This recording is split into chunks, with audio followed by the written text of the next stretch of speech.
بسم اللہ الرحمن الرحیم۔ حضرت عائشہ صدیقہ رضی اللہ تعالیٰ عنہ فرماتی ہیں ایک عورت تھی اور اسے نبی پاک صلی اللہ تعالیٰ علیہ وسلم نے وہ کلمہ پڑھ کے مسلمان ہوئی، مدینہ طیبہ آ گئی تو حضور نے مسجد نبوی شریف میں اس کے لیے مکان ایک سادہ سا کمرہ ساتھ مسجد کے بنوا دیا، وہیں رہنے لگی۔ اکثر وہ سیدہ طیبہ کے پاس آتی تو حضرت عائشہ صدیقہ رضی اللہ تعالیٰ عنہ فرماتی ہیں وہ بڑی باتیں سناتی اور آخر میں کہتی وہ ہار والا دن بھی بڑا عجیب دن تھا اور میرے رب کی قدرتوں کا دن تھا، وہ بھی بڑا عجیب دن تھا۔ سیدہ عائشہ صدیقہ رضی اللہ تعالیٰ عنہ ایک دن فرمانے لگی کہ تو ہار والے دن کا بڑا ذکر کرتی ہے، وہ کیا دن تھا؟ تو خاتون کہنے لگی اماں جی وہ دن تھا جب میرے رب پر بھروسہ اور مضبوط ہو گیا، جس دن میرا اپنے رب پر توکل اور بڑھا، میرے ایمان میں یقین میں اور پختگی آئی۔ کہنے لگی میں ایک گھر کی کنیز تھی، نوکرانی تھی، اس گھر میں ایک بچی تھی جس کے پاس سونے چاندی ہیرے جواہرات کا ہار تھا۔ اس زمانے میں چمڑے کے اوپر لوگ ہیرے جواہرات لگاتے تھے،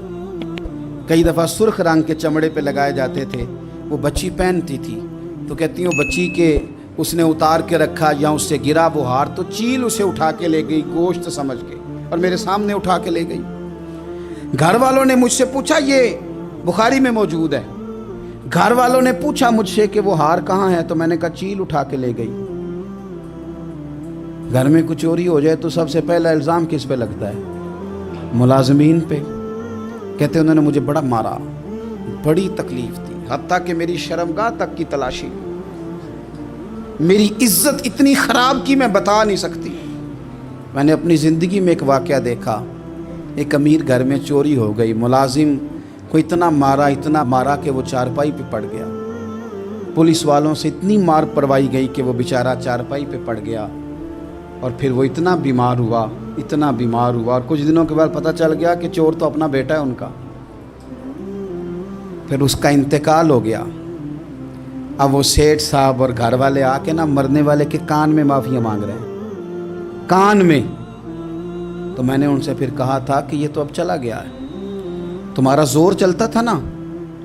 تو تم نے قانون خریدا اور تم نے اسے جتنا ہو سکا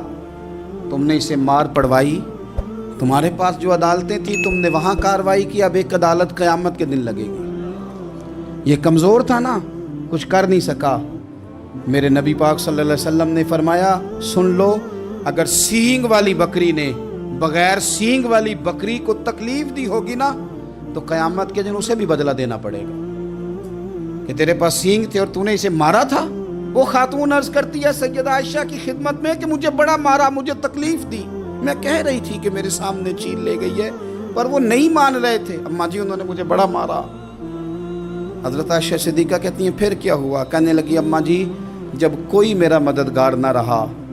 مجھے تکلیف دے رہے تھے، رسوا کر رہے تھے، تو میں نے اپنے رب سے مدد چاہی، میرے رب کی طرف میں نے توجہ کی، میں نے کہا مالک اب تو ہی میرا مددگار ہے۔ کہتی ہے وہ مجھے مار رہے تھے تو وہ چیل جو ہار لے گئی تھی وہی لے کے واپس آ گئی اور ہمارے سروں کے قریب لا کے اس نے جب اس ہار کو پھینکا وہ مجھے چھوڑ کے سائیڈ پہ ہوئے،